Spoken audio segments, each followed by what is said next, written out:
Question number 2 है, सिद्ध कीजिए कि 3 + 2 अंडर रूट 5 एक अपरिमेय संख्या है। देखो इसको भी वैसे ही करेंगे।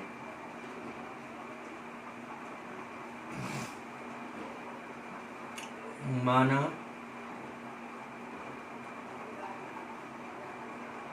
3 + 2 अंडर रूट 5 एक परिमेय संख्या है।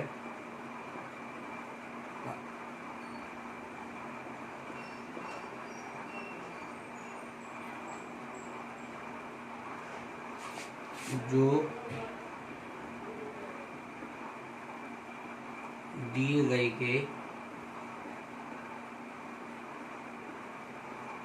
विपरीत है।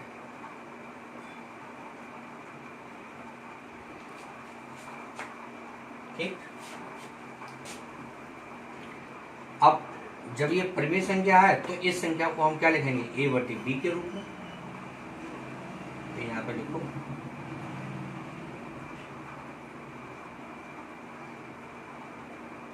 a/b,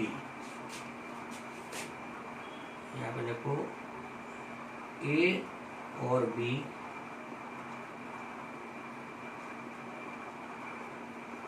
सहअभाज्य पूर्णांक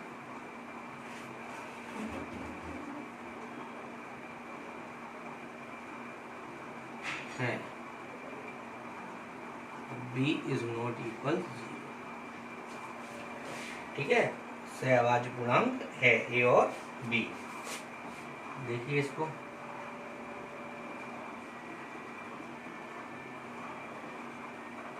इधर प्लस का 3 इधर जाकर क्या हो जाएगा, माइनस का 3b, और यहाँ से अंडर रूट 5 बराबर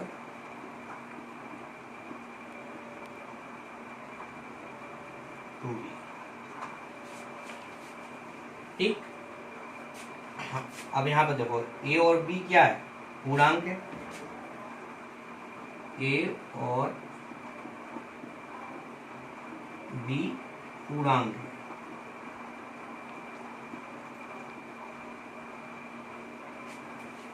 जब a और b पूर्णांक है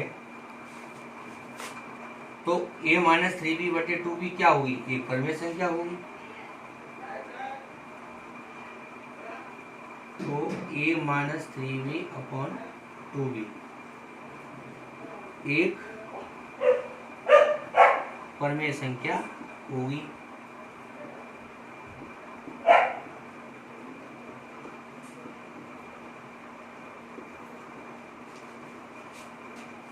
अच्छा, अब ये परिमेय संख्या होगी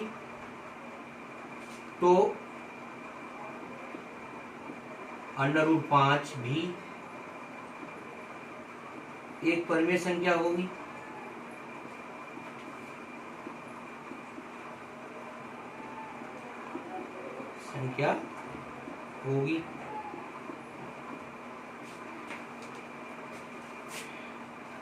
जो कि गलत है।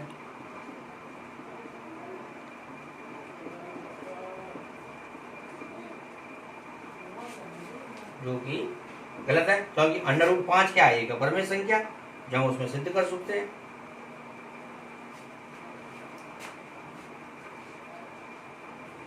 क्योंकि अंडर रूट 5 एक अपरिमेय संख्या है। अपरिमेय संख्या है, अर्थात हमारी कल्पना गलत साबित हुई। गलत साबित हुई।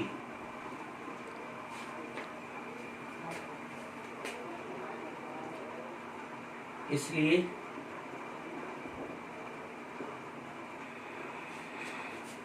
थ्री प्लस 2 अंडर रूट 5 एक अपरिमेय संख्या होगी।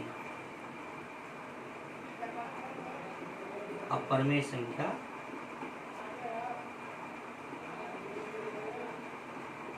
होगी। ये अब दोबारा समझ लो इसे। 3 + 2√5 एक अपरिमेय संख्या है, ये हमें सिद्ध करना है। ठीक है, तो हमने वही विधि माना 3 + 2√5 एक परिमेय संख्या है जो दिए गए के विपरीत है। विपरीत क्यों है? क्योंकि उसमें माना है, उसमें दिया है अपरिमेय, इसमें माना हमने परिमेय। ए और बी सहभाज्य पूर्णांक है। जब तो क्यों है सहभाज्य? क्योंकि परिमेय संख्या है, तो परिमेय संख्या तो इसे हम a/b के रूप में लिखेंगे। तो यहाँ हमने इस तरह हल किया, ए और बी पूर्णांक है, तो a - 3b/2b एक परिमेय संख्या होगी। जब आपके लिए पूर्णांक है तभी तो ये परिमेय संख्या होगी। तो जब ये परिमेय संख्या होगी तो फिर √5 भी एक परिमेय संख्या होगी, जो कि गलत है, क्योंकि √5 एक अपरिमेय संख्या है। अर्थात हमारी जो कल्पना जो सिद्ध हुई, हमारी कल्पना गलत साबित हुई। इसलिए 3 + 2√5 एक अपरिमेय संख्या होगी। देखिए क्वेश्चन नंबर 3 है, सिद्ध कीजिए कि निम्नलिखित संख्याएं अपरिमेय संख्या है। 1/√2, दूसरा 7/5 और तीसरा 6 + √2। ये दो क्वेश्चन तो पहले की तरह से ही है, जो क्वेश्चन नंबर 2 था उसी तरह से ये कर सकते हैं। ये मैं बता रहा हूँ और ये दो क्वेश्चन आपको सॉल्व करने हैं, और जब आपको नहीं आए तब आप मुझसे व्हाट्सएप पे या कमेंट बॉक्स के थ्रू पूछ सकते हैं। ठीक है, देखिए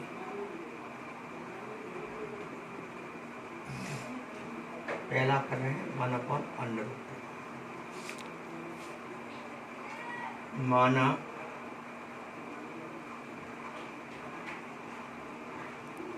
एक परिमेय संख्या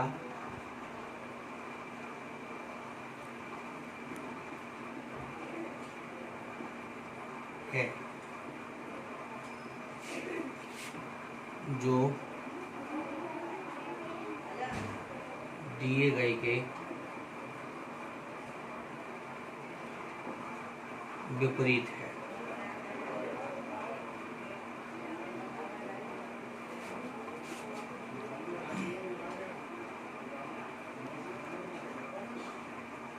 बराबर, जब ये परिमेय संख्या माना है तो इसे हम क्या इस संख्या को क्या लिखेंगे? a/b के रूप में, a/b के रूप में।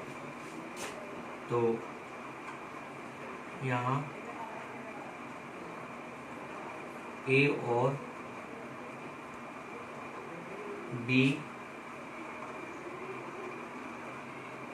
सहअभाज्य पूर्णांक हैं।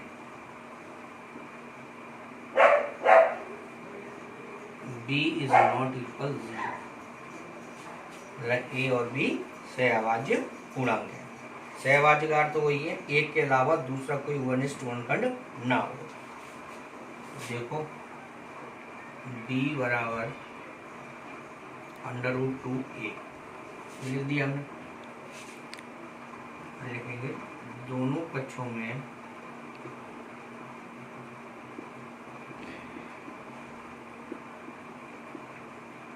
वर्ग करने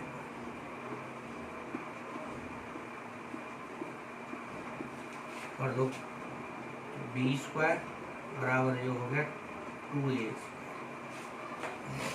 ठीक, अब यहाँ देखो b² 2 से विभाज्य है,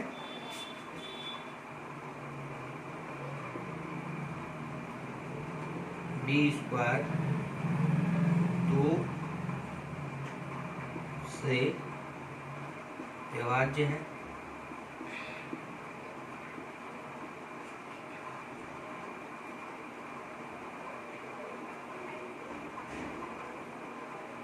b भी 2 से विभाज्य होगा।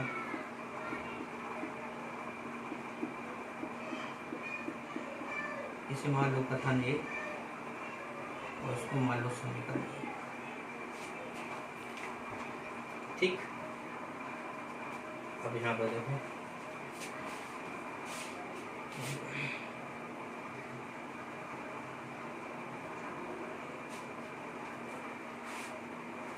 बी का मान, यानी कि आपने यहाँ पे हमने माना, अब जैसे बी स्क्वायर क्या 2 से विभाज्य है, तो बी भी क्या होगा 2 से विभाज्य होगा। तो देखो अब बी बराबर हमने यहाँ पर मान लिया 2m, ठीक है। तो m यहाँ पे क्या है, यहाँ m एक पूर्णांक है। अब यहाँ पर b का मान समीकरण 1 में रखने पर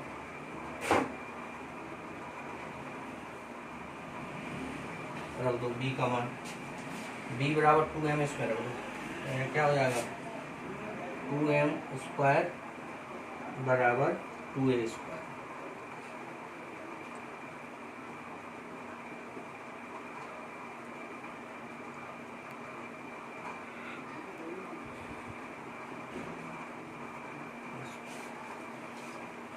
ठीक, अब वही देखो ए स्क्वायर किससे विभाज्य है 2 से, ए स्क्वायर 2 से विभाज्य है,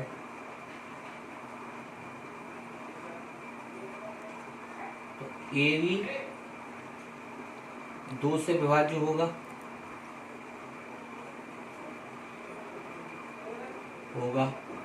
इसे मान लो समीकरण कथन बी। अब देखो दो कथन हमारे बने, एक ये बना एक ये बना। अब ए और बी दोनों किससे विभाज्य हैं 2 से विभाज्य है। जब ए और बी दोनों 2 से विभाज्य हैं, ठीक है, तो यहाँ पे लिखो कथन ए व बी से, यानी कि ए तथा बी का कोएफिशिएंट गुणनखंड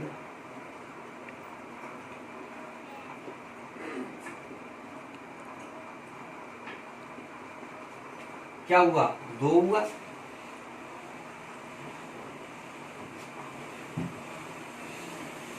ए और बी का कोएफिशिएंट गुणनखंड कितना है 2 है। तो हमने क्या माना था ए और बी सहभाज्य पूर्णांक है, तो हम यहाँ पे जब अब सहभाज्य पूर्णांक माना है तो कोएफिशिएंट गुणनखंड 2 नहीं होना चाहिए, तो इसका नाम क्या होगा कि ए और बी सहभाज्य पूर्णांक नहीं है। ए तथा बी सहभाज्य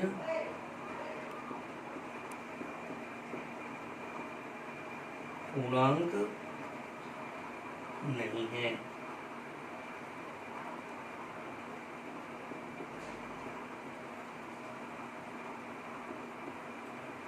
जब ए और बी सहभाज्य पूर्णांक नहीं है तो 1/2 परमेय संख्या नहीं है, परमेय संख्या नहीं है।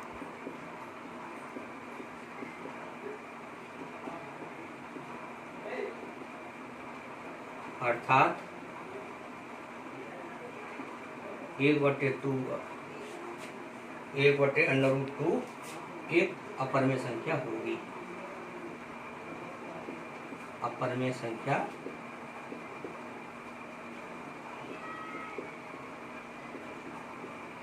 होगी। देखो दोबारा समझो, 1/2 एक परमेय संख्या है जो दिए गए के विपरीत है। जब हमने इसे परमेय संख्या माना तो a/b के रूप में लिखा और b का मान 0 के मान के बराबर नहीं होगा। अब a और b क्या है, a और b एक सहभाज्य पूर्णांक है, ठीक है। b बराबर √2 है, दोनों पक्षों में वर्ग कर दिया, ये आ गया। b स्क्वायर 2 से विभाज्य है तो b भी 2 से विभाज्य होगा, यानी कि b बराबर 2m, जहाँ m एक पूर्णांक है। अब b का मान हमने समीकरण 1 में रख दिया, तो ये आया हल करके, ठीक। तो ए स्क्वायर 2 से विभाज्य है, तो ए भी 2 से विभाज्य होगा। यानी कथन ए और कथन बी दोनों किससे विभाज्य हो रहे हैं? 2।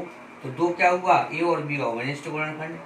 जो जब ए और बी का वनिष्ठ गुणनखंड 2 है तो ए तथा बी सहभाज्य पूर्णांक नहीं होंगे। क्यों सहभाज्य पूर्णांक इसलिए नहीं होंगे? क्योंकि एक के अलावा कोई दूसरा वनिष्ठ गुणनखंड नहीं हो सकता, इसलिए 1/√2 एक परमेय संख्या नहीं है, अर्थात 1/√2 एक अपरमेय संख्या होगी।